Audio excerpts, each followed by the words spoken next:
We have a chemical. Yeah. I see. Technically, it's still sisters out one, but it's not. No. Yeah. That I didn't. Oh, thank you. Oh, wow. Thank you. I know somebody's. Yeah. I know at least one person that will go. Yeah, I mean, it's been. We got that line. Oh, now I feel required. I take one. Okay, 1 minute, Yeah. 1 minute to blast off. I I won't do that until after you do something. And vice versa.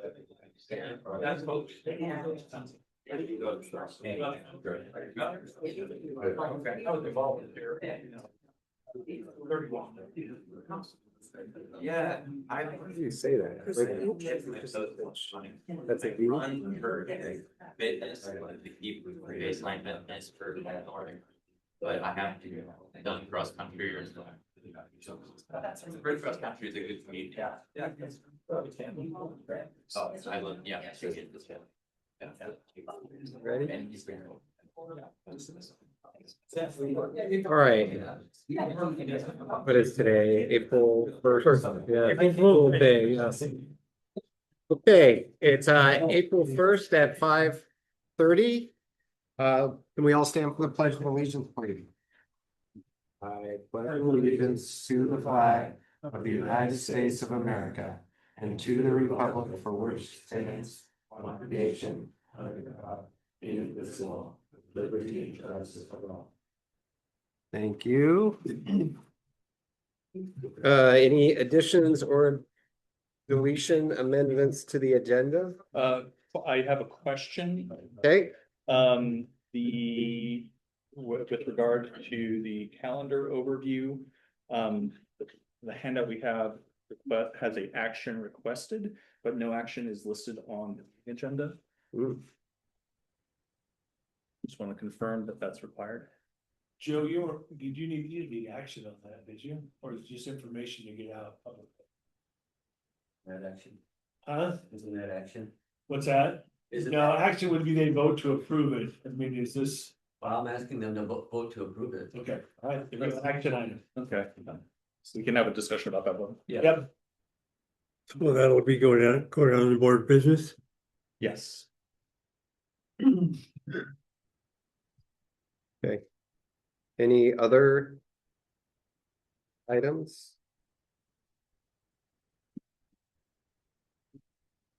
Okay, anyone want to move to I approve? move we approve the agenda as amended. Second, all in favor? Aye. Great, we do have some guest presenters or guests, people that would like to speak. When you come up, please state your name and your address. And then you have 3 minutes to speak. So we'll start with Frank. What's that? We're going to community comments, not guest present. Oh, excuse me. Shirley. We're good. I'm jumping around. Okay. We can go. We should do the guest presenters then. Please. Let's go in the order. Sorry. Guest presenters. Anders? I am Ander Rhodes. I live at 922 East Timber Pine Drive. And tonight, Thank you for that. tonight I want to talk to you about the Ignite program that I did with the High Vis Museum. Thanks. I just want to point out that I said that 3 minutes for for other people. You have, Okay. you don't have to hurry. Okay. So I was a little bit. Yeah, that was my mistake, It was April Fool's, I was fooling. So to start, I want to give, let's see, okay, it works. A little bit about my background. So for as long as I can remember, I've always loved being outside. I've always loved animals. My mom has many photos of me like this. This is 5-year-old me running around the Meta Valley in Washington. And so when we moved to Pennsylvania, when I was in 1st grade, I started showing chickens for 4-H. And while I was doing that, one of my main concerns was keeping them safe from predators. And that kind of led to an interest in carnivores. And so when we moved here, that love for the outdoors and that love for animals, and then that interest in carnivores that was sparked by my chicken showing combined into an interest for wolves. And so starting around fourth grade, I started reading as many books about wolves as possible. And I particularly love books by Rick McIntyre, who is a biologist turned author in Yellowstone National Park. And so fourth, fifth, and sixth grade, I started reading more and more books, and my interest grew and grew until halfway through sixth grade, I had the opportunity to do a passion project paper where I could write about anything I wanted. And so, of course, I chose to do it on wolves. And so I wrote my paper on how wolves would affect the Upper Deschutes ecosystem. And as part of the preparation for that paper, I went to a Wolf Welcome Committee meeting here in Sisters. And for those of you who don't know, the Wolf Welcome Committee is basically a group of people who are dedicated to supporting wolf coexistences here in Central Oregon. And so at that meeting, I met someone who wanted to read my paper when it was done. So I finished my paper, sent it to her, and she said, yeah, this is a good paper. I have a couple edits for you. I made those edits and sent it back to her. And then she said, okay, now this is really good. Do you mind if I send it to Rick McIntyre? I was like, of course. He was my hero at the time. He was the guy that was distant, that had been reading these books written by him. So it was really incredible. But my mom was like, oh, well, you know, he's probably super busy and you might not get a response. But a couple days later, Rick replies and he says, wow, that was a really good paper. Do you want to come to Yellowstone to study wolves with me in June? And so I was like, this is a once in a lifetime opportunity. I think when that email came, I probably fell on the floor. And I was so excited. And so I begged my mom to go. And then in June of sixth grade, I went to Yellowstone to study with Rick. And every day in that incredible week, you know, we'd get up like 3:30, 4 a.m. and hike out into the Lamar Valley, and me and Rick would sit for hours on these slopes with our spotting scopes looking for wolves. And Rick taught me a lot of things, but one of the main lessons that stuck with me this whole time is, you know, you have to find primary sources or be your own source, because especially when it comes to wolves, an animal with so much controversy and misinformation, it's so important to get things that are accurate, get things that are tested, because there's so many things that are not accurate out there. So, much to my disappointment, we had to come home back to Oregon. And I was really, really inspired after this week in Yellowstone. I was like, this is what I want to do. And the problem was I also thought I had to be in Yellowstone to pursue that. And since I couldn't persuade my family to move to Yellowstone, I had heard that we had wolves here somewhere. So I was like, okay, I'm gonna have to find them. So because I was homeschooled at the time, pretty much every day in seventh grade, we would go out into the Deschutes National Forest looking for wolf signs, so scats and track. And then it took months and months, but eventually we started finding a pile of scat here, some tracks here, until pretty soon I was hot on the wolf's trail. And I was reporting all my findings to the Oregon Department of Fish and Wildlife on their reporting website. And the local wolf biologist, Aaron Bott, for ODFW, he saw my reports and reached out to me and it said, hey, you know, you're providing really valuable data. Do you want to be officially trained in how to track wolves? And I was like, yeah, of course. So I went to a training hosted by Aaron at the High Desert Museum. And a couple of really important things happened there. First was I got my first trail camera, which took my tracking to a whole nother level.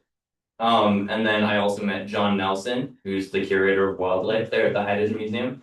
And he has become an amazing mentor since, and is the one that signed off on bringing the Hydras Museum into my experience at Sisters High School.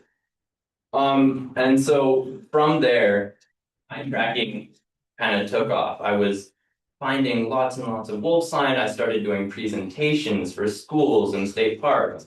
I started writing articles and having news stories. And so last summer, John Nelson reached out to me and he said, "Hey, you've done really incredible work with the wolves. Do you want to help with the new porcupine study that ODFW is putting together?" You know, people just have not been seeing as many porcupines now. And ODFW has realized, you know, this is probably pointing towards a population decline, but we don't know anything about porcupines here. We don't know how many there are. We don't know where they are, what they're eating, their behaviors. Like, it's groundbreaking science at this point. No one has ever studied porcupines here. So I was like, yeah, of course, I would love to. I've said that a lot. I'd love to participate in the study. And so the other thing that happened was we moved from the Ben Lehine School District to the Sister School District for me to start in-person high school. And I was really worried at first that high school was going to be a block for me and my passion. I thought that it would interfere and get between what I love to do and me. And however, pretty quickly in my first trimester, I learned about the Ignite program. I think Amy might have been the one to bring it up. And then she got us in touch with Joe Hosang, and we set up a meeting with him. And I said, you know, this is what I do, and I'd love to find a way to incorporate this into my experience here at the Sister School District. And he was like, yeah, let's build that. We can do that. And then he got us in touch with Miss Spear, and she said, "Oh yeah, this is like something incredible. I'd love to help you, and I'd love to be a teacher advisor in this journey." So we set up this program. There we go. Okay, so through this program, I was able to get half an English credit and an internship credit. I was also able to gain the valuable skills that come with putting my passion in something that I've done fairly casually for a couple of years into a more academic setting. I was able to organize it more and kind of take it to a whole nother level. I was also able to continue writing and presenting and doing what I loved whilst having it under the name of my schoolwork. And then I was able to continue providing this valuable data to ODFW. So the program had a couple of parts. The first was data collection and recording. So that's essentially the field work of it. That's going out, putting up trail cameras, looking for scat. And then I would put all my findings on an online database called iNaturalist, where I put the species, where I saw it, when I saw it, and then biologists can actually take this data and use it. And then also I did reports and reflections.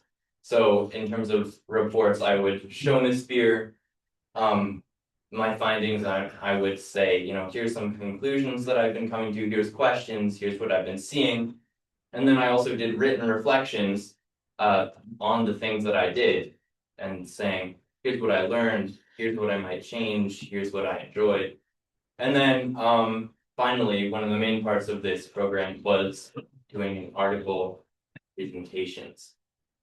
So for the article, I wanted to write my first article on porcupines. And so I reached out to Jim Cornelius, the editor at the Nugget, and I said, "Hey, do you want an article on porcupines?" And he was like, "Yeah, sure." He also said, of course. Yeah. Exactly. And so I wrote an article on porcupines' history, what we know about their biology, and then their current situation. So that's going into, you know, we're seeing they're declining, why are we studying them? And then I ended it with a call to action saying, if you have any information about porcupines, report it. Like, this is really important data that we need. And then porcupines are a species that are, through these studies, starting to come to the spotlight of like wildlife, I guess you could say. They were relatively unknown and not in news and press, but now they're starting to get more publicity. So I wanted to give people kind of a baseline of factual information that they can have as they start to see more things, as they start to see differing opinions on porcupines, just something that they can refer to and to kind of build their base of knowledge on this species. And then through writing this article, you know, I had to take a bunch of information from different sources and then organize it into a comprehensive, understandable, and interesting article. And so that really helped improving my writing, my editing, and my research skills. So I did 2 presentations. My first one was at Touchmark Senior Living in Bend, and I did my wolf presentation that I've done before to them. And it's always incredible to present on wolves because they're such a misrepresented animal, and they're so controversial, and there's so much misinformation. So it was amazing to be able to give the best available science to a whole crowd of people. And then I was also able to kind of refine and practice these rusty skills because I hadn't presented since the beginning of the school year. So this warmed me up for the main presentation, which was at Sisters Elementary School. I presented to the entire 2nd grade, and it was my first presentation on porcupines that I've ever done. And so it was incredible to teach these kids about this amazing animal, but also to be able to show them, hey, look at what you could do when you're in high school. Like, look what this school district could offer for you when you grow up and when you find something that you're really interested in. And then, you know, I had never presented to such a young audience before. So it was really like important, and it was really helpful to be able to learn how to cater and tailor the information I gave and how I gave it to a different audience than I was used to. And then while I've been doing this program, I've been able to talk to other students in the high school and tell them, hey, look, here's what I'm doing, and you could also do this as well with your high school experience. And many of them have showed interest, and they've been like, huh, maybe I could do this with my passion, that's so-and-so. And so, you know, I've been able to increase engagement and not engagement, increase interest in this. And I know that when people are incorporating something they love into their schoolwork, it increases engagement by a lot because it's gone from a chore to a, whoa, this is really fun. And then I also I want to note that while I was doing Ignite, I was able to get all A's in all my other classes. So it's not something that is a block to your other academic, what's the right word? Requirements, I guess you could say. Like, it's doable to be able to do Ignite and have all your other classes and be successful in all of it. Moving forward, I'm not doing Ignite this trimester because I'm doing online geometry to hopefully do algebra 2 and chemistry next year, and then calculus senior year. So I have 5 core classes this trimester, so super busy. But I want to continue to do Ignite next year and use what we've built this year to go off of that for the rest of my high school career. And then that, of course, that doesn't mean that I'm taking a break from reporting and gathering data. I'm going to continue doing that this whole time. And then in terms of takeaways from this experience, it was just so incredible to be able to like meet with Joe and say, hey, here's what I want to do. And he could say, yeah, let's, of course. Let's do it. We were able to throw concept onto the table and actually build that into a reality for what I was doing with my academics, which is so incredible. And that's such like, I mean, to even have that opportunity, especially in my 2nd trimester here, it just blows my mind. And then I guess one thing that I might change is adding a little bit more setup at the beginning, setting maybe firmer goals, maybe putting a couple dates in there, because further down the road, you might be like, wait, what should I be doing today? How can I keep track of this? When should this have been done? But other than that, it was really positive. And so I just want to end by giving a huge thank you to all the people who've been so incredible on this journey. Miss Spear has been absolutely amazing. She let me sit in her classroom. She helped me with whatever I needed. And I will never forget your kindness. Joe, for being able to say, like, yeah, let's, of course, and being so supportive and wanting to help me build this experience. John Nelson at the Heides Museum for saying, yeah, you could totally put what you're doing with us under our name into your schoolwork. My mom for always being there through the whole thing and helping me stay on track and supporting me through everything. And then also Mr. Kanzig for saying, oh, don't worry. And you know, saying this sounds like a really amazing thing. I can sign off on this. So thank you all.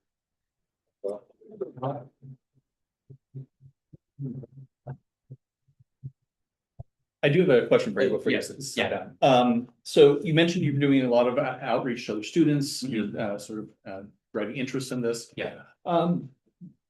What are you saying to those students? What words of encouragement are you giving? What challenges do you see in doing this? And what would be the best ways for them to have success in a program like you? Yeah, well, it's actually interesting. Last trimester I also took the Outlaw Media class. And in that I was able to build with a couple of other students a promotional video for the Ignite program. And we interviewed Joe and everything. And so I'm telling them, like, this is taking what you love to do and your passion, and then having all these experienced people say, yeah, we can build your schoolwork and your curriculum around what you love to do, and really saying, like, they will support you and you can throw those ideas on the table and you can take control of it. Okay. Yeah. Great. And challenges. Oh, challenges. Yeah. A lot of kids, I mean, they just don't, some of them don't have a big passion that they follow, and they haven't found something that they really, really love to do yet. But I think others, it's just, you know, finding the courage to step up and, you know, getting out of that, oh, I'm just gonna have to follow this set high school path mindset, and getting into a more growth mindset where they can think out of the box. Right. Yeah. Any other question? Yeah. Where do you see yourself 15 years from now? That's a big question. Living with the wolves. You know, this is something that I found that I love to do. And so I could totally see myself in this field, but also who knows what opportunities will arise, who knows what the world will look like. So I can't give you anything specific, of course, but I could see myself kind of following this path of this thing that I've really found I enjoy. I'm not surprised. Yeah. Andrew, did you get a response from after the Nugget article? I'm curious about that. I mean, a couple people like sent it to me and said, "Oh, you did a great article," but I didn't get any. I found a porcupine. Yeah.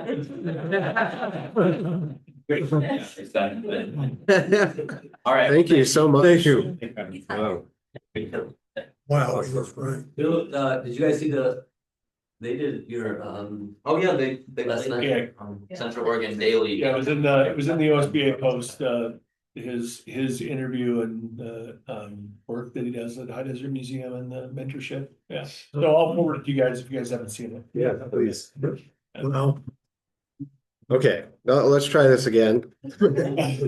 Community comments. We have 4 people on here, so please come up to the front and have a seat, and then state your name, your address, and then you have 3 minutes to speak. And yes, Frank? Yeah. Christophovich? Did I say that right? Christovich. Christovich, sorry. Most people know me as Chris. All right, My address is 69005 Market Place.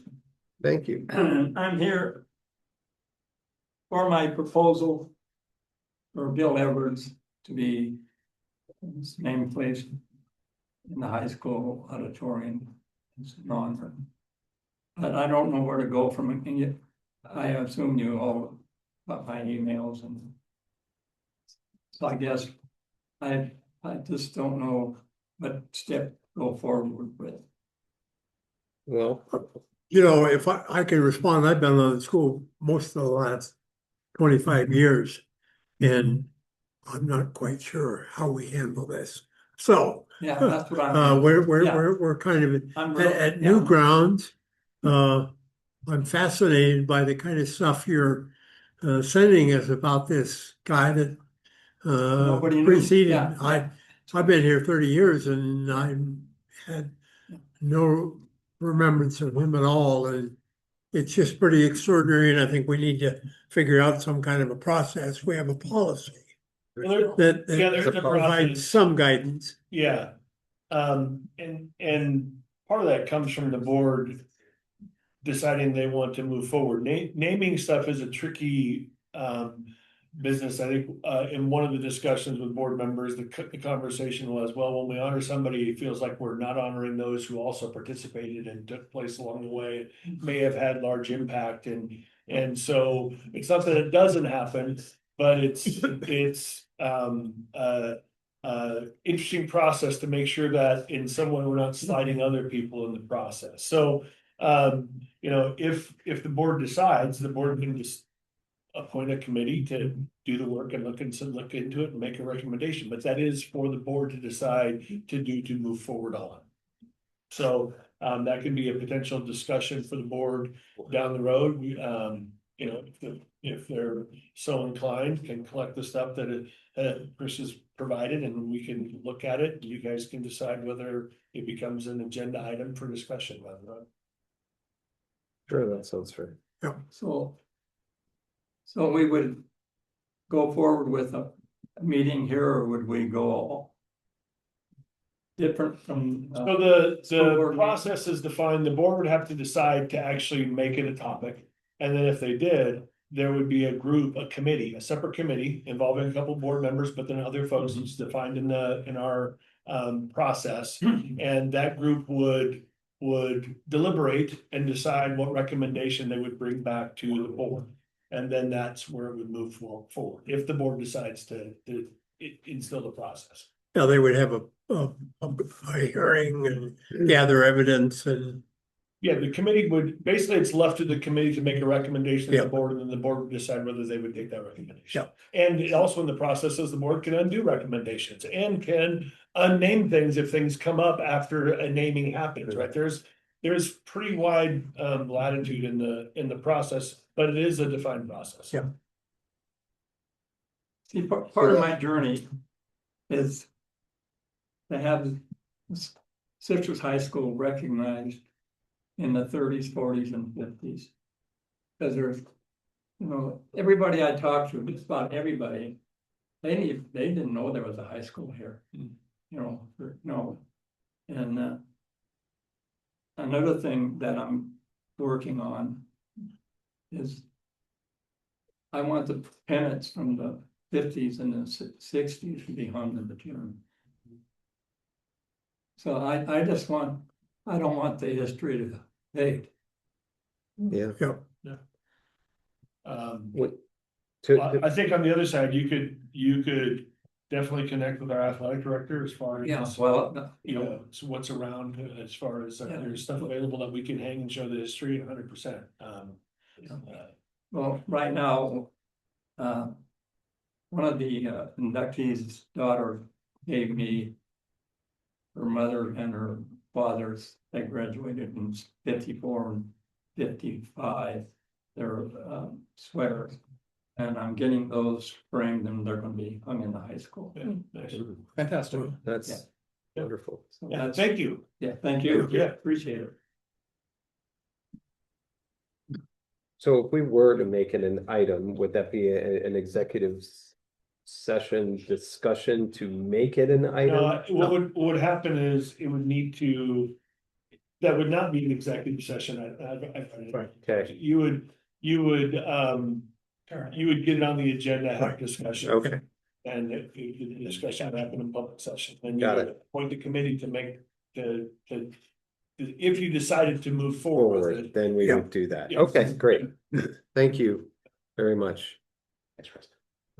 Lee Huffman. Well, I signed up, an attendance sheet, but. You should have just said present. There we go. Lee Huffman, present. Here. Moms are so embarrassing. No, I'm Lee Huffman. I know most of you and lived here 20 years. I have a 2022 sisters graduate and I have Dominic Huffman, who is a sophomore. And he is going to be just now starting with Joe and Amy, the Ignite program. And so we met at the superintendent's coffee that I always go to, but this morning, but I just am really thankful for it. And we are so excited. And we're just starting this week, but we're off to a good start and the support from Joe and Amy is just like incredible. So we're the newbies and you're leading the way, but we're the newbies and we're just so grateful and excited. That's And then I wonderful. didn't know until recently it was Samara. It's like, oh, you gotta be kidding me. It's all What- good. So thank you. I just want to say Thank thank you. you. Do you mind sharing what the focus is? He's gonna do, it's a table game called Warhammer that was made in Britain in the 80s, I think.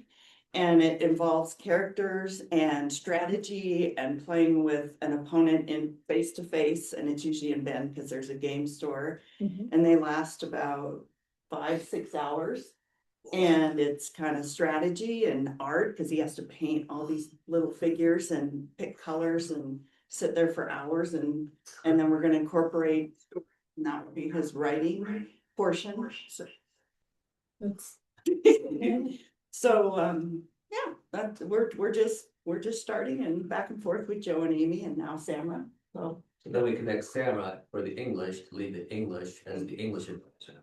Got it. Perfect. Thanks, Lee. there's my accident. Good. Good luck, Dom. Hope to see you up here at the completion. And, Andrew talked about the video productions class. That actually would have been an Ignite program. And it was really just a group of kids who said, we want to do this. They got a school advisor and they did it. And they put way more time into it than we talk about Carnegie units, which is class seat hours. Yeah. They put way more time into it than anybody would with seat time. So it's connecting the right passion project to the connection.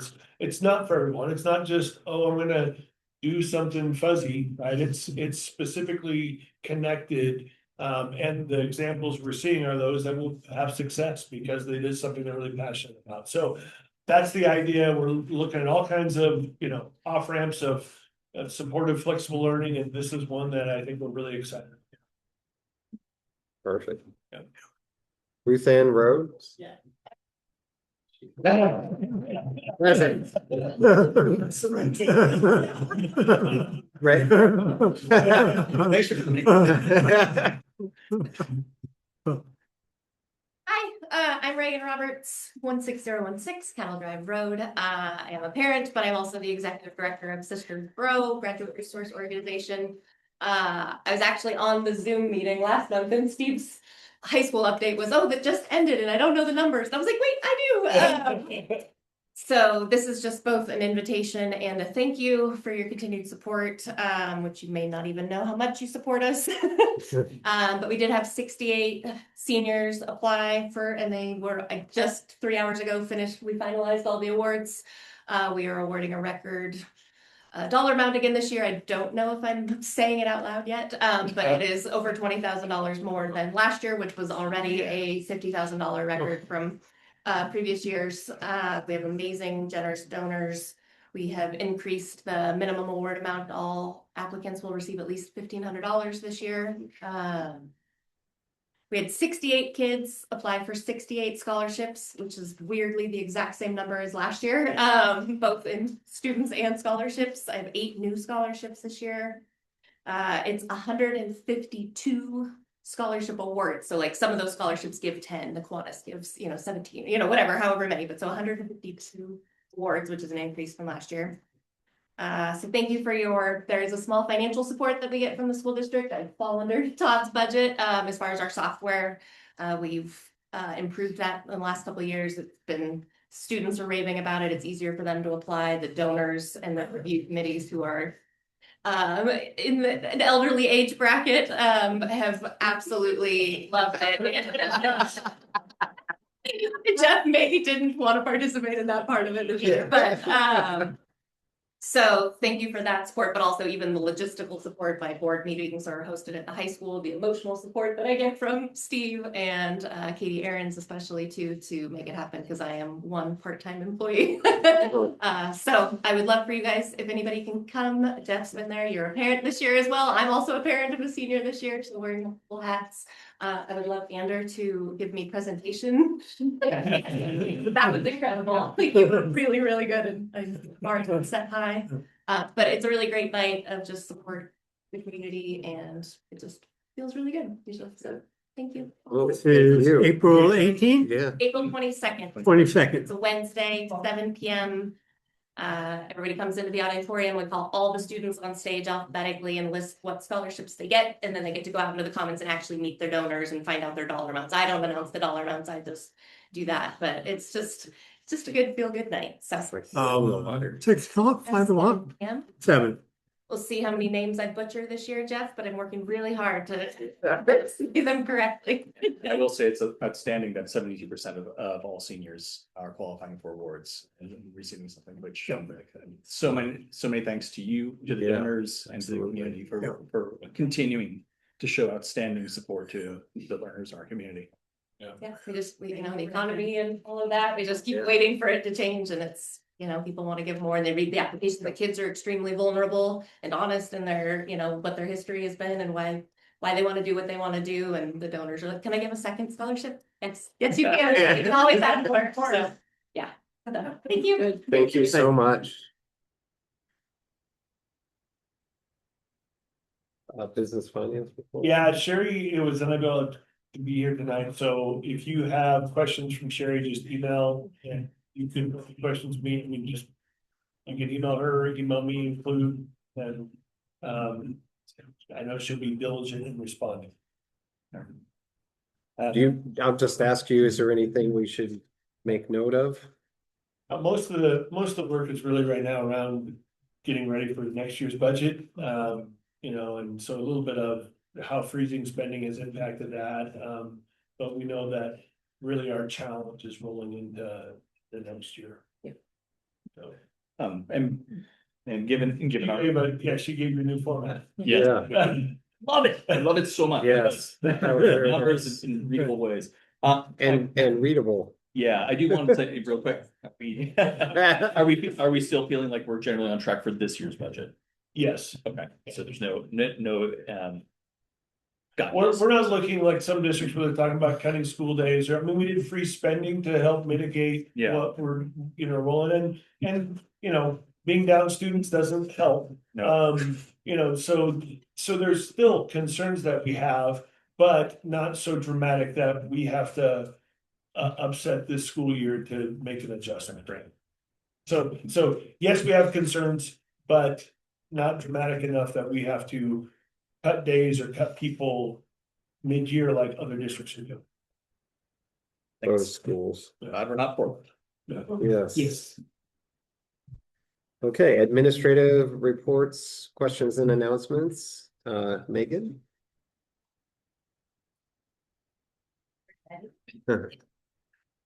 Welcome back. Springtime at Sisters Elementary is really busy. We have so many fun things happening right now that really connect to the spirit of belonging here in Sisters. So I just wanted to share with you a few fun things that are happening that we're really excited about.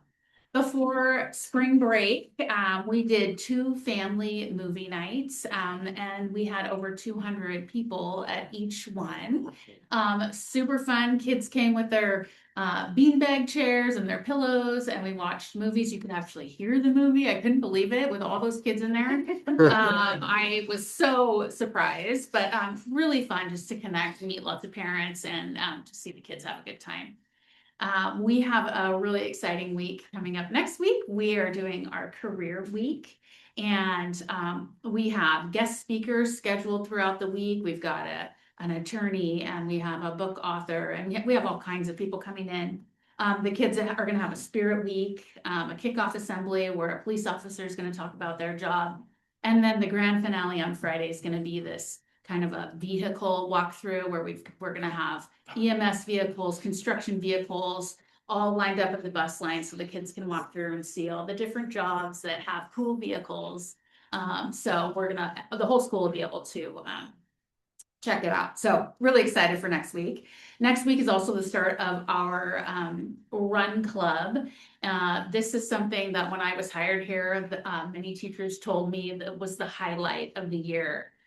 Kids spend 6 weeks running and they're trying to earn a marathon, sometimes 2. So they have their little foot and they get their holes punched throughout the weeks and earn little foot charms for their necklace. It's really cute. I'm really excited. I told every class I'm gonna run a lap, at least 1 lap with them. So they'll get me running too.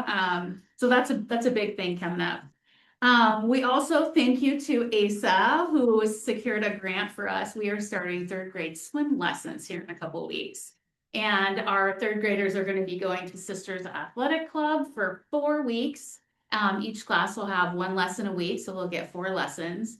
And just really excited. We live in a place with so much water, recreation, and knowing swim lessons are hard for parents to get into. Traveling to Bend and Redmond for swim lessons can be difficult. Just knowing all of our 3rd graders are going to have the opportunity to learn some safety around water.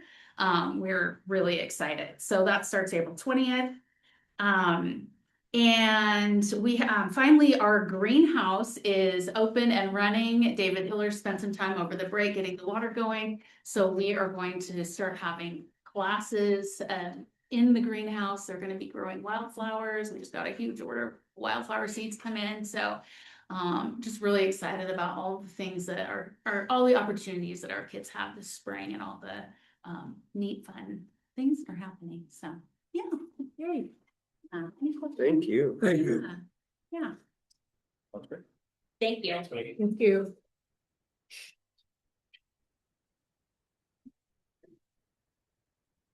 Good evening, everybody.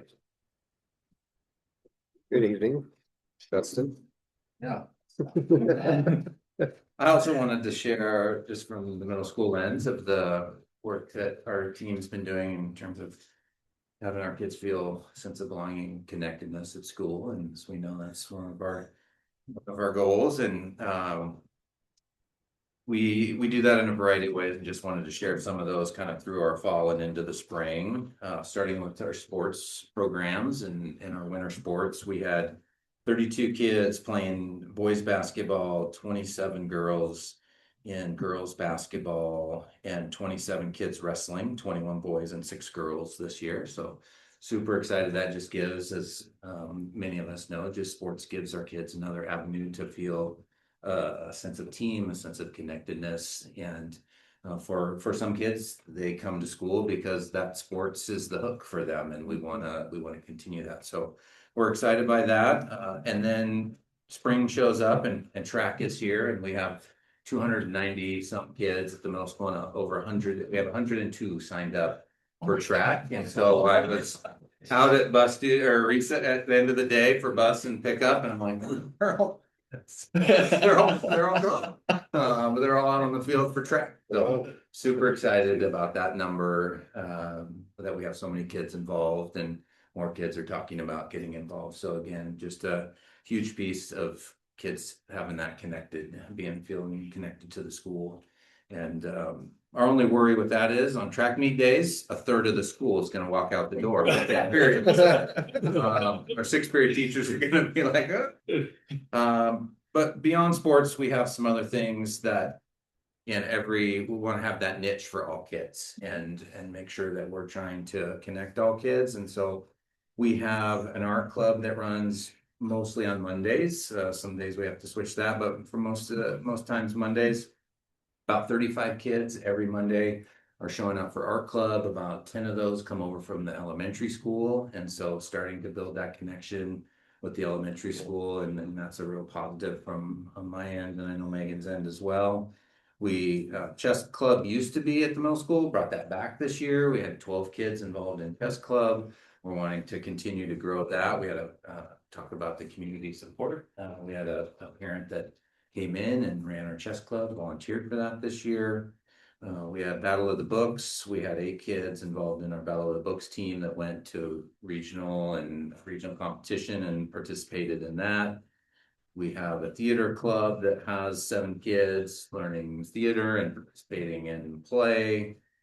We have Fiddle Club that has 27 kids involved in it as a whole. So each morning there's some group that fiddling away and comes into the office sometimes and plays a tune.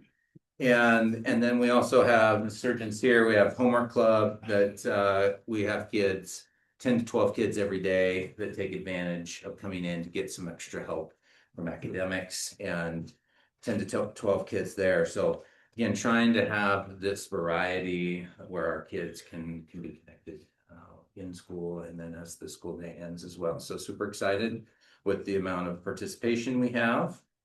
And then the Friday before spring break was my first time coming back to the O Factor. That came to be when I was gone. And so that's the talent show from the middle school. And we go over to the high school and fill the auditorium over there. And it was super cool. We had over 35 acts.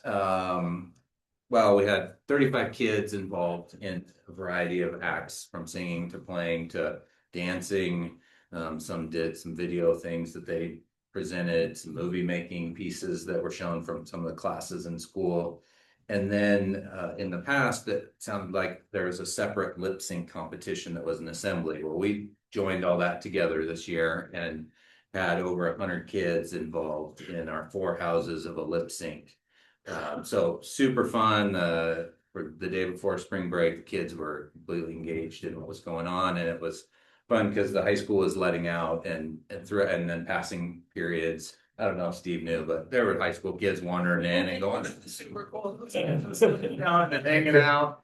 But then they dismissed for lunch, and so many more kids came in, and we're seeing them go. So again, just that connection of middle school, high school, and our older kids coming in and being super excited to see some of their younger peers there. And then lastly, Megan and I have done the Anxious Generation book study. Our last one is tomorrow night. So we're excited to kind of wrap that up. We've had some great conversations, community involvement. We had 20 some people, 26 or 7 the first night. We had, I think, a dozen or 15 the second one. We'll see about tomorrow, but that's going to kind of finish up that piece. We feel again that belonging to the community and connected to the community is so important in Sisters, especially with our size.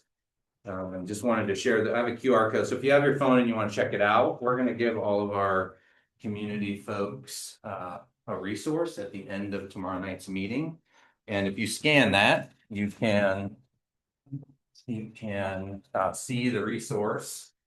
I normally don't walk around with my phone, but I scanned it so I could just share quickly some of the pieces on there. But some of the resources that we're going to share, Common Sense Media is a site that's out there that a lot of people know about, and it'll give kind of some general guidelines and ratings for movies, for books, for gaming, for families. So we're having that resource where they can just click on it.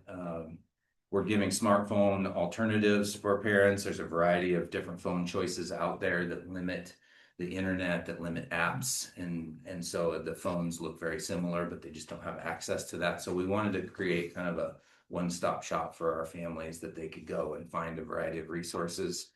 The Kids Center does some training for different groups about kind of cyber safety and cyber crime. So they put that on there for families as well. Well Wired is a parent started organization around phone and internet safety for kids that are, some parents are out of Bend. Megan and I actually met with those ladies last year over in Redmond. Wait Till 8th is a kind of a national movement to have kids wait until 8th grade for a smartphone, not a phone, but a smartphone. So we have their link on there. And then I worked with the folks from #I Can Help. They're a organization out of Southern California, and they have some great documents, free documents that we put on here as well for app recommendations for what age range those fit you should think about for kids. And there's a lot of apps, even Megan are like, we don't even know what is this? Like, we don't even know some of them. So, but the kids do. And so we put those on there for families. There's some screen time checklists that just they can use at home to kind of help think about or open conversations. And then there's a document around some of the apps, like what they are, what they do. So parents have that again in front of them. But we'll share this with all our community folks that show up next or tomorrow night. And then we're also going to push this out to our community as a whole. So even if you didn't show up, we feel like this is something that's pertinent and important. So you're getting a sneak peek day before. So anyway.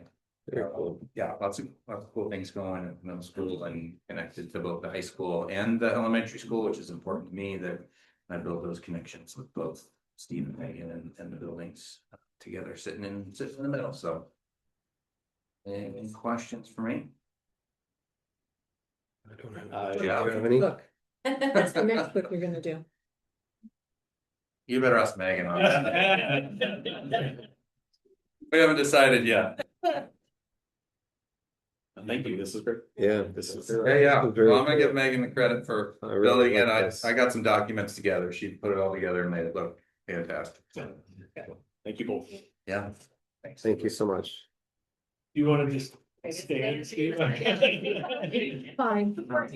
Yeah, let's. Move that one. Get out of the entire production. You want sympathy or something? I know that's not forthcoming. Thanks for giving me the opportunity. I've basically had all of my thunder stole already this evening. We had one of our utterly typical SHS students.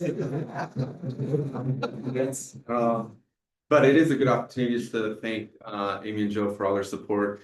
The amount of kind of creative processing that's gone on over the course of the last year or so, lots of which I've been a part of, but sometimes it's great to have somebody like Joe and Amy that can push forward with the work. And I'm happy to have such awesome partners that are on that kind of on the implementation front lines, and then somebody like Samara who's basically always willing to step up and help. So that's been awesome.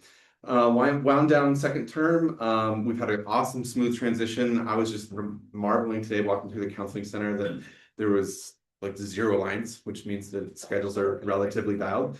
We still have a little bit of cleanup to do with some of the upperclassmen that have, work study options and that kind of thing, but the counselors have done a great job. And I'm sure you know it, that we are excited to have a new counselor on board for next year. Susan Horn, it's going to be amazing for us. We'll miss Charlie dearly, but he's been able to share a lot of knowledge and experience with her this year, and we're really thrilled to have her on board.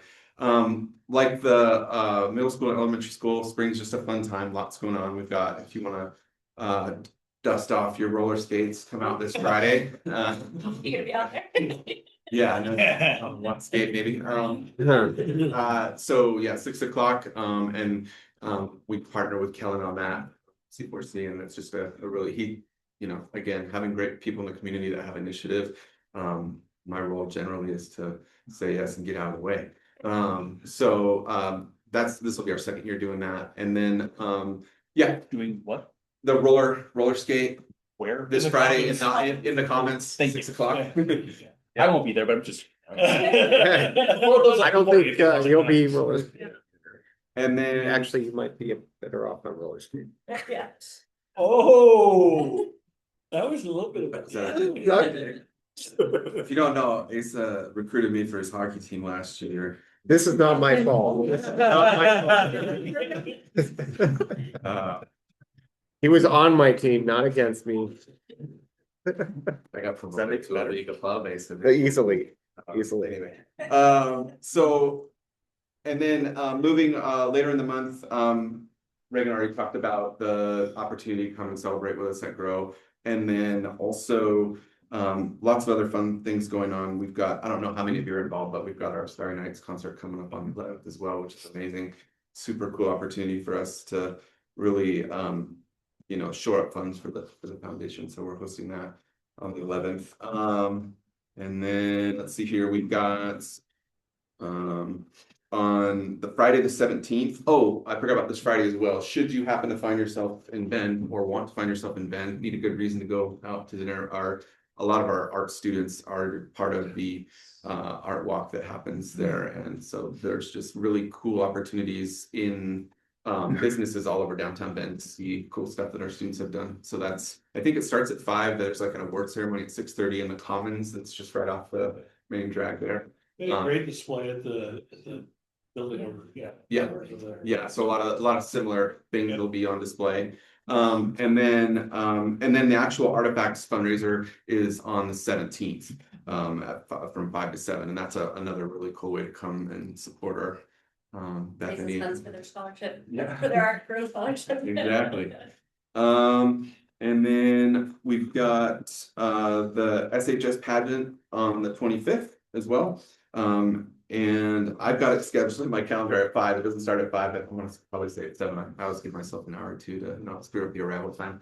And another super cool opportunity to see kids that are ambitious and willing to put themselves out there to raise money for family. So lots of fun stuff going on an academic front. We got all of our pre-ACT testing done for 10th graders before break, and just got our big packet of results back. So I don't have any data to share yet because we haven't processed them. We just got back to yesterday, but we'll be looking at the data there. And that's an interesting one. It'll be an ongoing conversation to see, like, longitudinally from year to year, to start tracking where kids are at. And now that we've decided to kind of go all in on having that be one of our measures at the 10th grade level, each year I see us doing more to kind of check in with the students and give them a sense of how it can impact them in the way of just, all throughout their academic careers, they're going to have, tests to take and measures that, they're going to be asked to do. And this being one that's really similar to a lot of college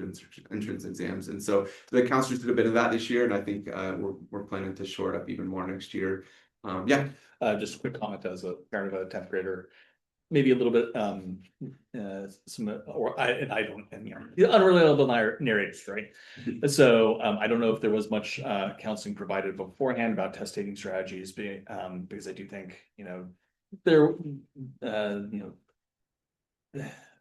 understanding the way that these standardized tests go, and while they do have exposure to things like iReady, these standardized tests tend to have a formulaic approach that you engage with them, and so just have a little bit of that's exactly what we mean. Yeah. So the counselors, I think part of it, if there was a little bit of a disconnect this year, I think it was that counselors were in a lot earlier in relation to when we actually did the test. So like they were there, I think, in like the third, or with a couple of weeks left to go in the first term, and then turned around and we had the test later. So it's a little bit of a journey on that front for us to learn, our best approach.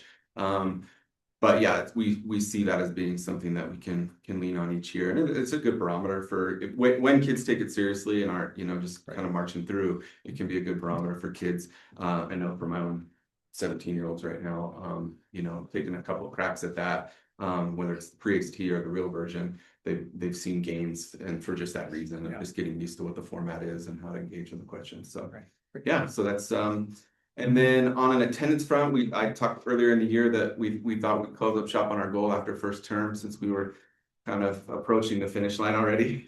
And alas, we learned that second term is what sinks our boat every year during flu season, and this was a particularly brutal one. And so I thought I was going to bring you data to share, but the data was so positive that I couldn't believe it, and so I'm not going to share it yet until I go back and look at the numbers again. It basically, the version of it that I looked at showed us more or less holding serve from first term, right, or hovering around 75, and I feel like I need to go back in and I feel something's amiss there, because I remember our second term was entire sports teams being out for days at a time because of the flu. So we'll take a look at that. But much like the elementary middle school, we've got kids super engaged heading to spring. We've got about a third of our school out for spring sports, and lots of cool opportunities to engage on that front. So Any questions for me? Anyone have any questions? I think one of the things coming up that we'll talk about, or report on, I guess, at one point is. The state has now also included smarter balanced interim assessments as in the accountability measures as one of the measures they'll allow. So the conversation is, we had moved iReady up into the freshman year, so the question is, do we look at smarter balanced as a way to practice for smarter balanced tests in the junior year and use that as the interim assessment now that it's been approved by the state, which it wasn't ahead of time? Or do we stick with iReady? So we have some conversations to have around data points at the high school and what that can look like, what makes most sense, what partners best with ACT, with what we're doing already. So could be some changes based on that. It might make sense to use the smarter balanced interims because they will take those as juniors. But we'll have that discussion and kind of keep moving forward, but that just got approved. I was gonna say, it's a little bit tricky to have a conversation in real time, because the state is on the one hand projecting compliance without telling you exactly what the compliance is supposed to look like. So. And that's the kind of thing that's hard to implement in real time, so. So that's just a heads up, we'll have conversations behind the scenes, and then if there is a change from iReady to the smarter balance, we'll make sure you guys are aware, but that's part of the conversation right now, because it just got approved. Okay, cool. Also, April 30th, there's a Black Butte Ranch recruiting day at the high school. Oh, fantastic. So, you know. The Stanford kids have taken advantage of that in the past, so. Yes. Well, we'll welcome you out when it happens. All right. And Thanks, Steve. we just need recovery on that. Oh, thank you, Yeah. yeah. If anybody wants to, got some really cool pics at home, come see what a shredded meniscus and. Oh. Yeah. Yeah. Learn it.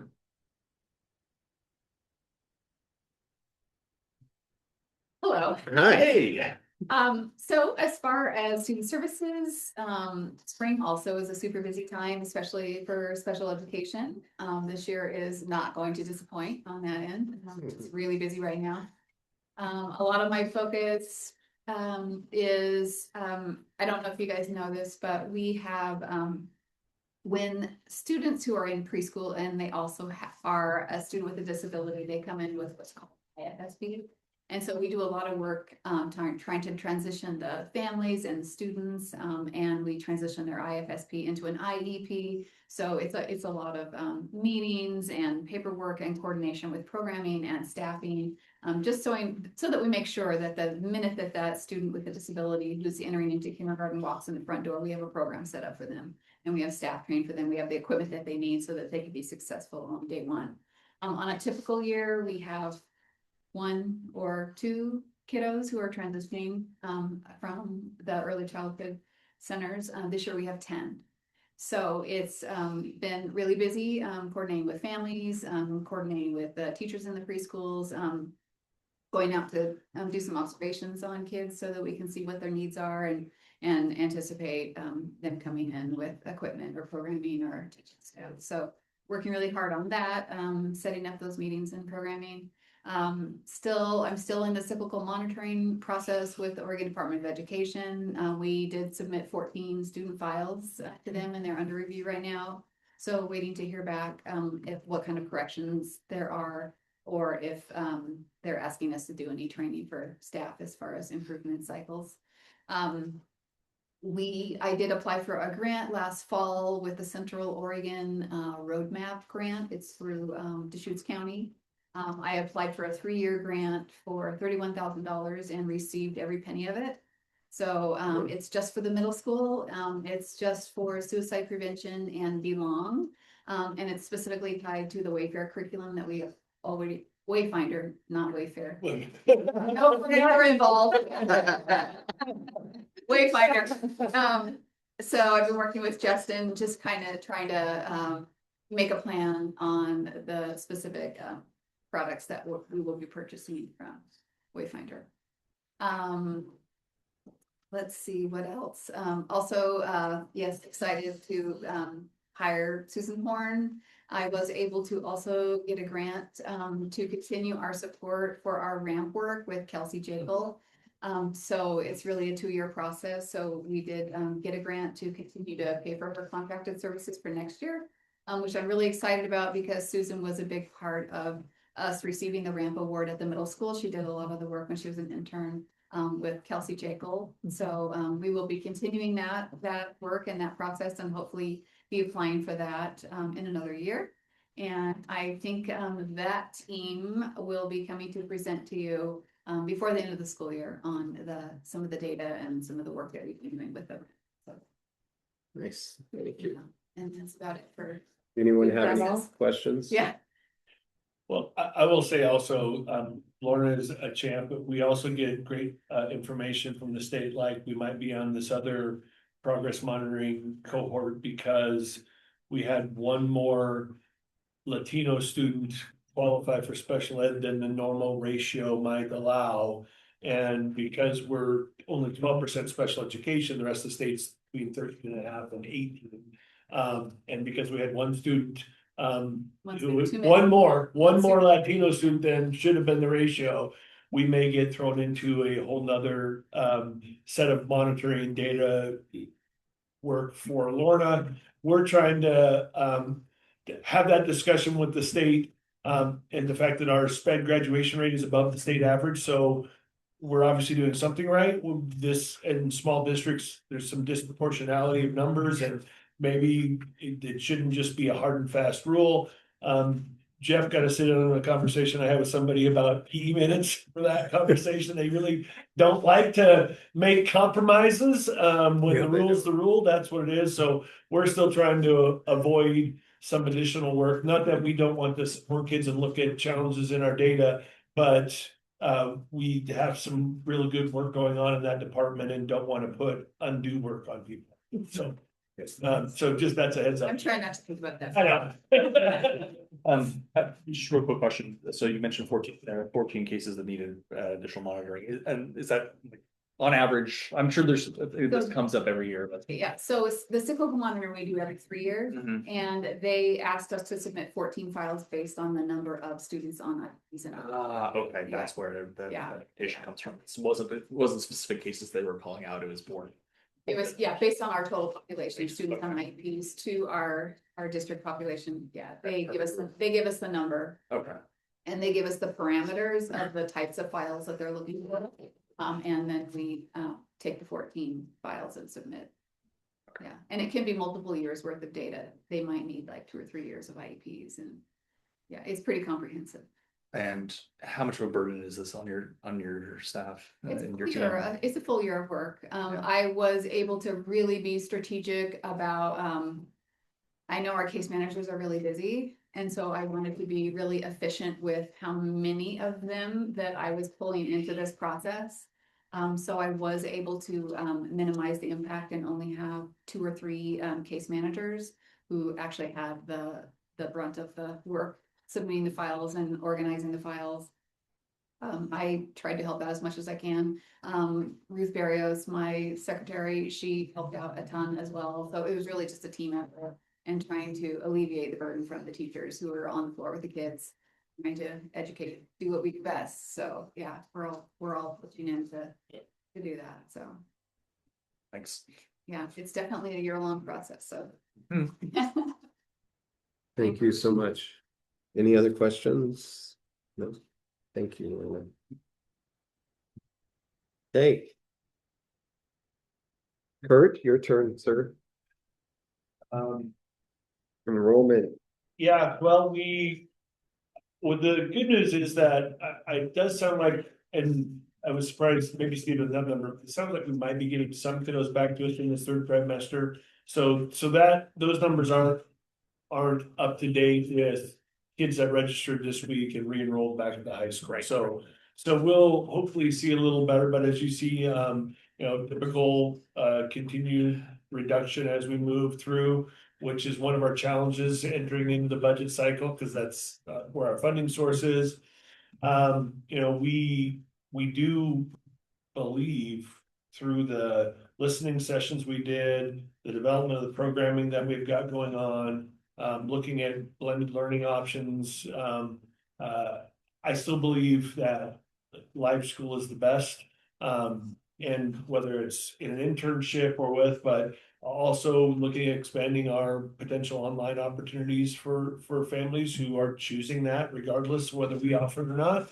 So we're looking at the variety of those options, and again, all of our folks have really been circling the wagons to communicate with families, let them know that what we're doing, and we're seeing some pretty positive response to that. So so that I think that effort and initiative is going well.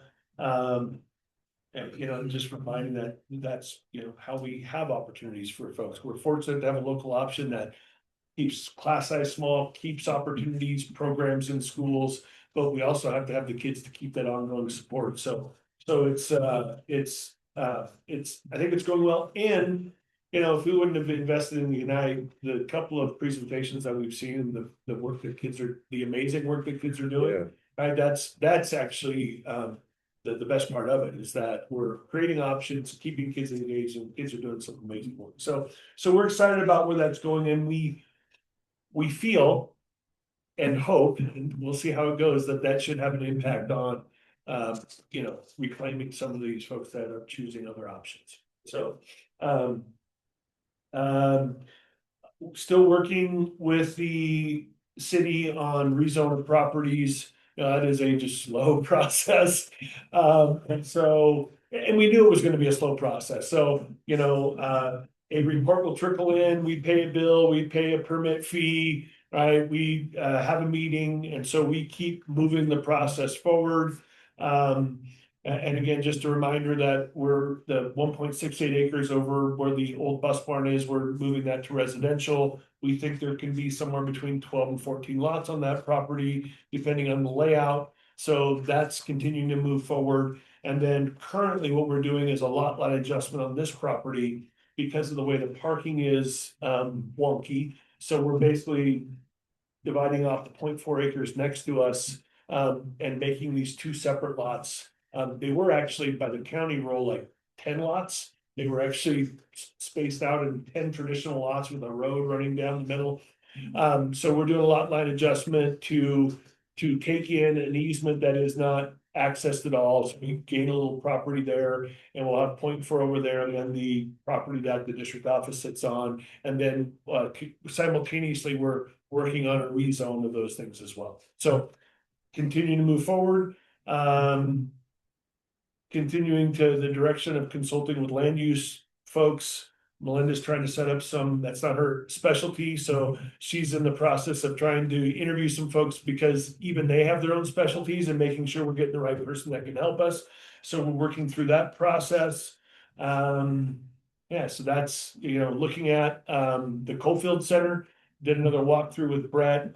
We are looking at phases of that opportunity if we still want to consolidate the campus. And so we're hoping soon to have a better quote, not $400 a square foot to do work. Really, there's no engineering that needs to happen. It's more cosmetic and moving some doors. And so we feel we can get a much better expense if we decide that that's what we want to do. And so hoping to have some better information. Again, we're starting to get busy time for contractors, so hope they get us a quote soon so we don't get lost in the shuffle. Let's see, staff housing, I think, still is a priority. Another thing, like as we continue to the UGB, looking at what kind of partnerships we can have with folks, whether it's us deciding that we might use some of the parcels in the old bus barn to look at workforce housing, or we can partner with someone in development to look at that affordable housing, their quota that they're going to do, and can we have some staff be a benefactor of that. So I am looking at all those opportunities. Really haven't moved much with the UGB. It's kind of stagnated at this point, so there's not a lot other than side conversations. Had a good conversation. Callan is in such a short time, he's connected to everybody, and so I had a good conversation with Kellen at the same event you were at. I was sitting next to Kellen, and so we had a good conversation about connecting with folks on workforce housing and some developers and what's going on. So still working on that, but it is a slow move. So let's see. I also believe in the process, at some point, one of our work sessions should be about what like the 10-year plan is, what is our, right, do we, you know, in the UGB, they've designated a 15-acre parcel for a future school site. And again, I don't believe we're gonna need it in the next 5 to 10 years, but in 15, potentially, depending on the UGB and the potential growth, based on what that could look like. And as always, having a plan to acquire property early is beneficial rather than not, because property just goes up in value. So I think having those discussions and looking at, you know, we have a potential local option renewal in 2028 and a bond renewal in 2030 because the maintenance bond goes off. So those could all be a part of that long-term plan for the district. So I see a good work session coming up on a long-term facilities plan for the district and what that looks like. All right, and then other updates, I think it's actually nice to get back from break and get into classrooms and get in the buildings. I think the best was our second grade classroom. We went and visited, and kids who had an opportunity to get pulled out to do some other stuff, like, no, I want to stay in my math class, and they were having a great time. Just excited to be back in school. I think that is, and actually great visits in all 3 of the buildings.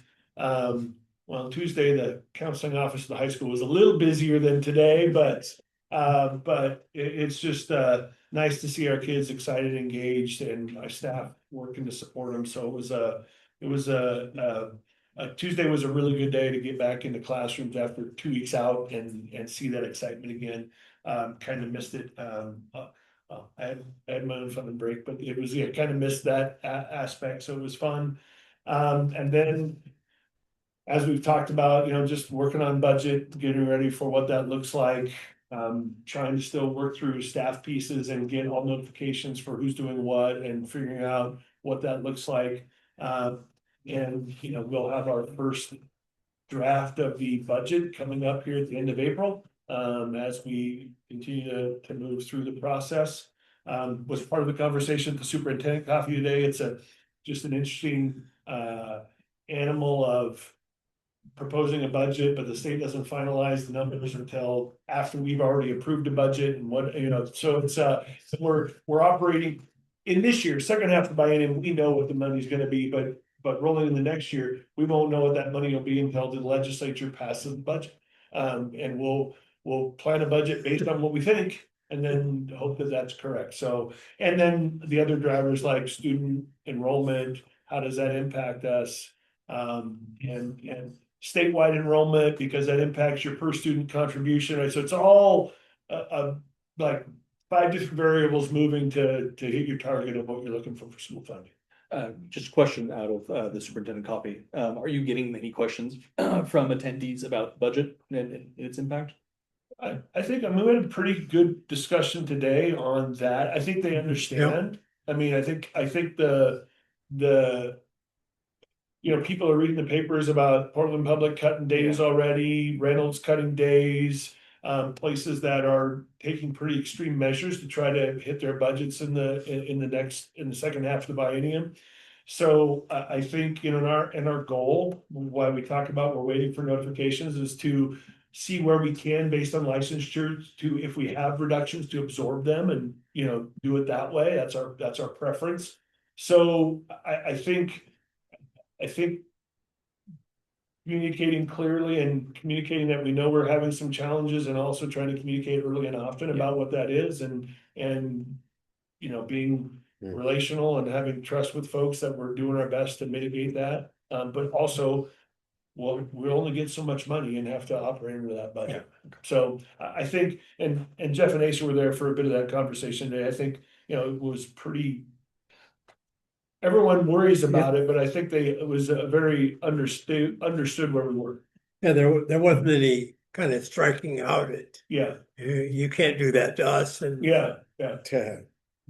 So, yeah, we had the conversation. We weren't sure if the right analogy was a Cadillac XLR versus a regular Cadillac, or right. So we are fortunate in this community with the local option and being able to staff our buildings and have options for kids and supports for kids.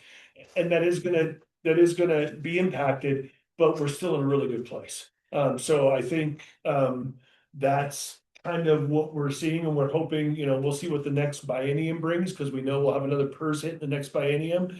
And part of that will be dictated by what the state does. I brought this up today, is that in the last three bienniums, so the last 3 years, the state has touted every year, record money for school fund. Well, but the actual percentage of the state budget has gone down that is being allocated for the state. Maybe record dollars, but that's really based on inflationary trends, not based on the amount being allocated based on the percentage of the state school fund versus the overall state budget. So, so we'll see what that brings in the next biennium. We hope that we have some effective lobbying and work done at all levels to keep supporting public ed.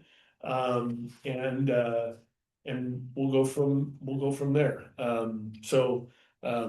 But right now, locally, our work is focusing on producing the best product, because I think when we have good results, that also helps people want to come and enroll in our system, right? So that's where we focus a lot of our efforts. Thank you. That's kind of went to the state meet before, I think in between, well, I wasn't at the board meeting, so or board meeting ago. Did we have a board meeting since the state meeting? I don't think so. Went down and girls competed. Was great to see, first time in history. I think they had a good time, a little bit dicey second game. Interesting that they won. Couple interesting foul call and no foul calls at the end of the game. But it was good for them to get down there and get a win.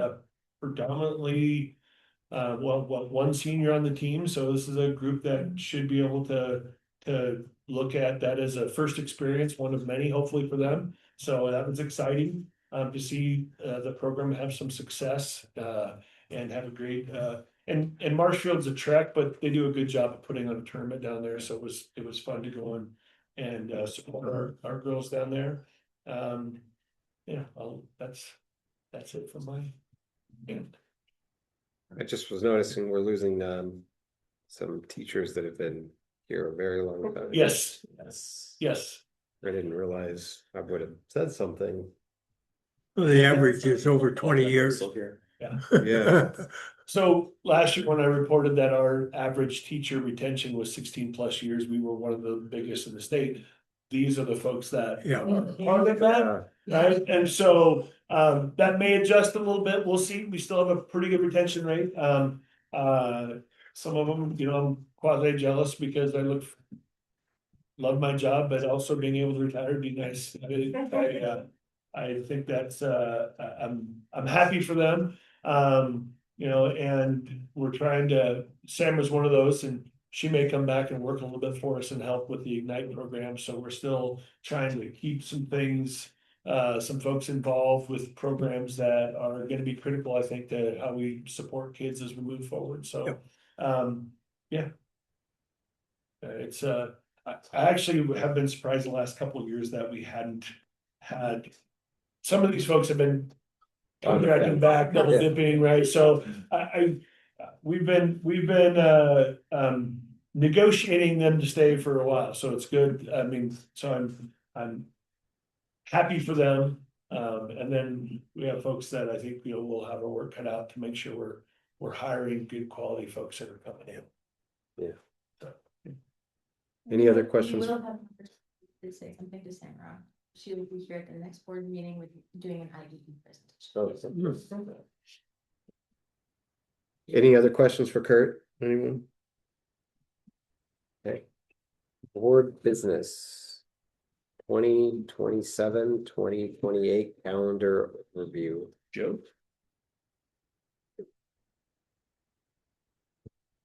Yeah, so a couple of things, my wife asked me, will you be home for dinner at 7? I said, well, I'm talking about the calendar, so I'm not so sure. So I'm here. The second thing is that this is kind of an independent request. We can have discussion, and then you guys are always super supportive, but just because I'm proposing this, I'm fine with whatever you wanted, what you decide. And the reason why I'm asking for us to put down a calendar date for a start date is because a conversation happened, an email conversation happened. And I'm the type that takes in criticism or a concern. And if I believe it to be true and honorable, I move forward. I don't need to go out and survey and being with the projections of what would happen based on our discussions in calendar. I've been in calendar committee for 13 years and charge of it for 10 years. That I just think that we're gonna be starting before Labor Day next year. So if we are gonna be start before Labor Day next year, discussion for the rest of it, let's make a decision because the community, the concern was the community said, the community member asked, well, why didn't you publish this earlier? They were a little bit upset about our start date. And that was actually one of the reasons why we got it done before the holidays. And that was one of the reasons, but it wasn't really earlier than ever, right? earlier than ever, because it's usually right now that we're asking for you to approve next year's calendar. So I just put some information down here in regards to, so you can see the past and when have we started before Labor Day. That's what that little chart is behind there. And that's all I'm asking, as I would like to propose that the board allow us to post and to start on a start date of Monday, August 30th, or maybe Tuesday, August 31st, so we can get that out to our community. That's the only thing. So I do have a question, because we all had an opportunity, we actually did vote on the calendar, and that was approved unanimously, I believe, back in the fall. Yes. And at that time, you know, we had talked about these dates were already on the calendar. And so we have officially approved this. So I'm sort of curious to know why why we're looking for an additional approval here. This is the 27th, This is the next year. the next year after that. That's why. Okay. Because the way Reading is hard. Yeah, Labor So Day falls on the calendar, the next two cycles. If you don't start before, then Right. you really go late. Yes. So you're Okay. requesting this so we can announce Push it it out. now, Yeah. so that we don't have. Just the start. Yeah, September 2027 is just the start date. Many school districts will post their start date, their holiday breaks. And I don't know, so people okay. can plan. My question is we have some rules that make this happen, correct? Based on how the calendar falls. Are we going to explain why we're doing this when we announce it? Certainly could. I mean, I just think it's important that people understand why we're doing it. Yeah, and our communication. Yeah. The initial communication is always great. Right. And then I'm then sure it's you'll get posted, questions and then you get immediately. questions because That's the why information is live. I'm saying you We could can- just hit it head on and just say, when the calendar falls like this is why we're doing this. We're letting you know now, so you know. Well, I do It's gonna think happen that again. the next proposal that is not for tonight, but would be if we could have some sort of agreement that there would be when Labor Day falls on 6th and 7th, that expect us to start before Labor Day. And that's been consistent. As you can see, we went to a 1-week spring break, COVID happened, and that's why we didn't, because that 1-week spring break helped out. We were able to still to. Thank you. Reading, as I said, reading is hard. I obviously failed my reading comprehension. But no, I think, and I agree, Joe, I do think that there's a really good rationale for having a rubric that we can clearly point to, that we can say, yes, for these reasons, as you mentioned, Asa, that we can consistently say, if this happens, these conditions happen, this is what you should be expecting. And I think, it gives people certainty. People will not read. And so we'll probably have to do this sort of messaging proactively. So I do agree that this, while this is good to get this in place for this upcoming 2 summers out. Yeah, I think it's probably going to be a ongoing activity that we'll just have to be messaging it, getting people on board with it. I will say So long as we continue to have a 2-week spring break, which pro or con, this will continue to sort of push that sort of message. So I think as we continue to let people know about this, that the reason that we're following in these parameters and these guidelines is because we've made a decision as a district to continue to have that 2-week spring break. I think that will help and sort of instill confidence and consistency in the schedule. Aren't other districts starting on the 30th?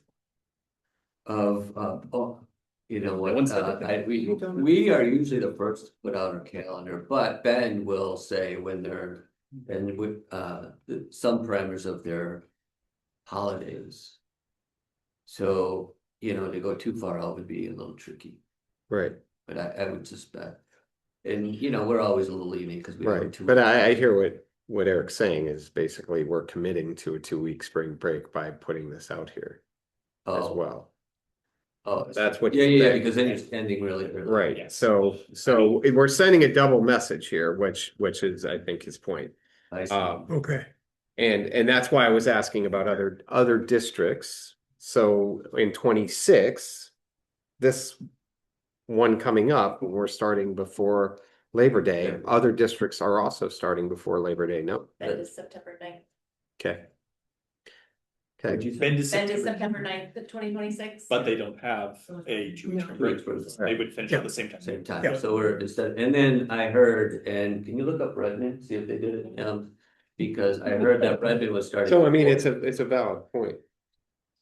I feel like this message should go out there, but maybe this needs to have a longer discussion, or because or maybe not. I don't know. Well, I think what we could also do is just say. The board entertains discussion because of the way Labor Day falls in the next calendar year. That school again could start in August, at the end of August. And then you're at least informing people. And then I think the discussion would be, do you want to do a process earlier? Because to some degree you are committing to a calendar. I mean, that is by even those parameters. Right. It is. And what Joe and I have had a conversation about, we feel is the sooner some people plan way ahead of time. And the sooner we can get that information to them, the better, to some degree, but that does put the board in an awkward spot because by committing to August, then you're saying, yeah, we're not going to do a 2-week spring break. Which again, I don't know that that's a discussion we've, in my 11 years now, we started with it and I'm like, oh, we started before spring break and we did. And, that was fine. And then we had, because the board decides for a couple of years, the board said, no, we don't want to do this 2-week spring break anymore. And they stopped doing it. And it might've been because of the way it fell with the calendar, but then we had pushback about people liking the break. And so then it has come back. So, and honestly, it's a 50-50, 49-51, depending on the given year, the feedback we get from folks that it goes back and forth. And so I think it was much higher for it this last calendar round. For the 2-week. Yeah, we had a pretty dominating From the staff. From the staff wanting the 2-week. Yeah, well, that's, we've discovered that it is. That's true. It was a lot of staff. It is a retention tool for staff. Yeah. I was on the calendar committee one year, and another part of it is because it's shortened summer in a good way that Right. kids come back less, like to have that. Take a week away from learning loss over the summer. Yeah, Yeah. that's part of why they left. Right. But maybe Kurt's idea of putting a note out there, maybe not having a. Yeah, I feel like to have action on this feels like we are also forcing the calendar committee to have a start date. Yeah, well, you are forcing this, that would be the one parameter, for sure. And who knows who's on that calendar committee, so that now we're kind of forcing their hand. I do feel like we need to have some communication.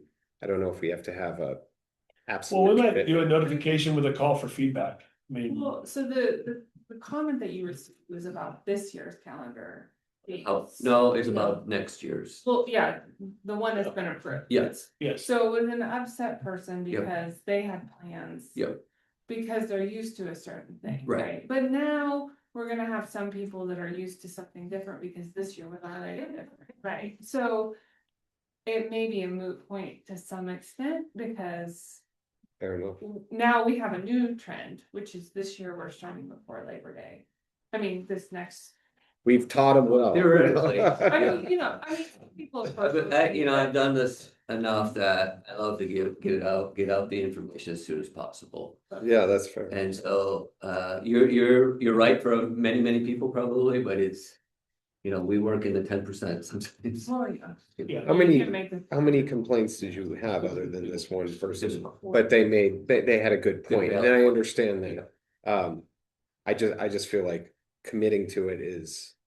I like that. I like the idea Are you- of, go ahead. Are you saying that like you were going to post this on our website? That was the idea, is to give them the start date now, so Yeah. people can plan their summer in 2027. I think that we could also just say something along the lines of these things are in motion, like, Well, yeah, Something in a similar, Like, don't, this can move.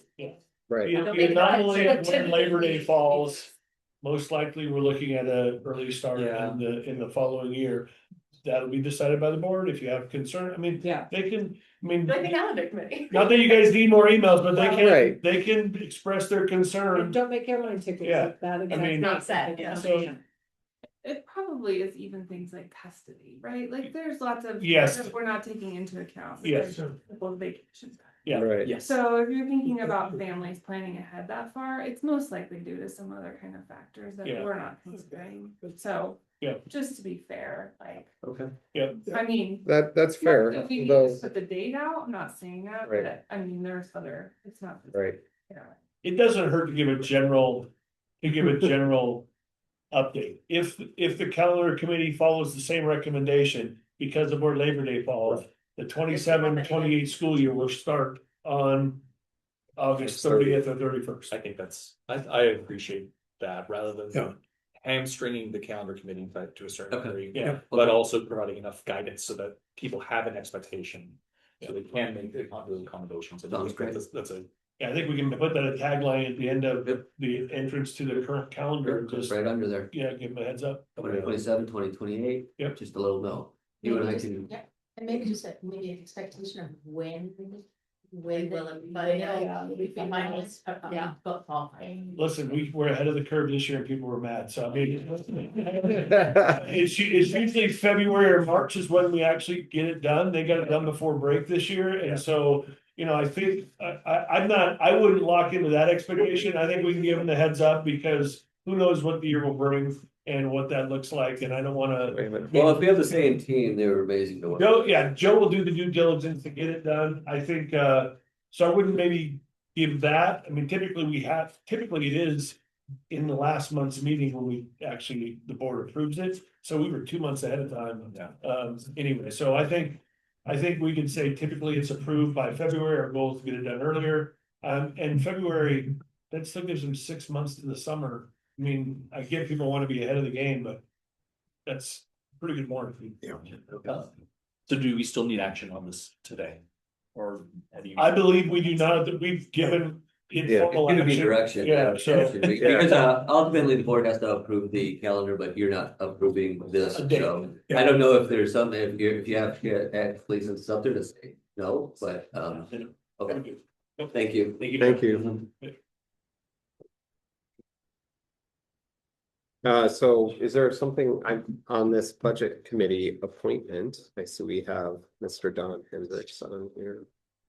As well as Steve Swisher on here.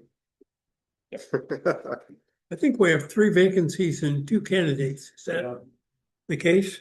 Did we receive any other candidates? We recruited What's he the one doing? person that we recruited, yeah, actually. This is part of being a line item on this. Well, that's in the tech budget, you don't control that. That's really, it's only a software, I mean, so I would say Reagan would be great. We also tried to recruit somebody else and we did not get them, so And, Told me you didn't need me. I asked. well, because we thought we had somebody and the dates conflicted with their work schedule, so they weren't able to jump in, so. Doesn't mean that between now and then we can't get one more and the board can, Okay. you know. And we have operated with one less, we've done that multiple times, we just make the effort to make sure we fill it. Who, I move that we approve Don Hedrick and Steve Swisher as three-year members of the budget committee. I second that nomination. all in favor? Aye. Perfect. So that's. Can I make action for Reagan to be on the budget? We can ask you, I mean, the board can do what they want. Huh?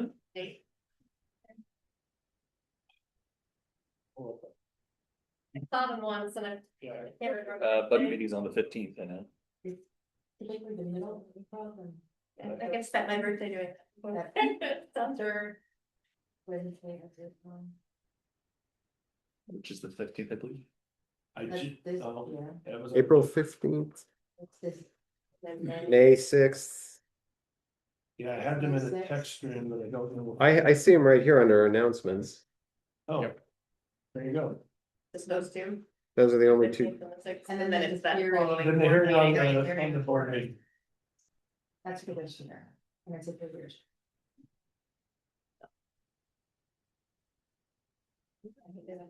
Oh, really? We hand, Do we have to have a formal? like, we had to do a form. I think because there's no other applications, the board can do what they would like to do. Listen, Probably 8 listen. years in the past. we know that Reagan is a competent and helpful member on our board, our budget committee, and let's move forward. I second that. There we All in favor of Reagan joining the budget committee? Aye. Aye. Thanks, Reagan. All right, there we go. That Good. worked out wonderfully. Sure. Thanks, We do need some new blood. Okay, so at this point, we should take a break and then Coming to executive session. come back for executive session. Yep. So let's just take a But I can't 2-minute break, wait. 5-minute break, and we will come back in 5 minutes. Thanks, everyone. Oh, I did want to ask. Oh. Yeah.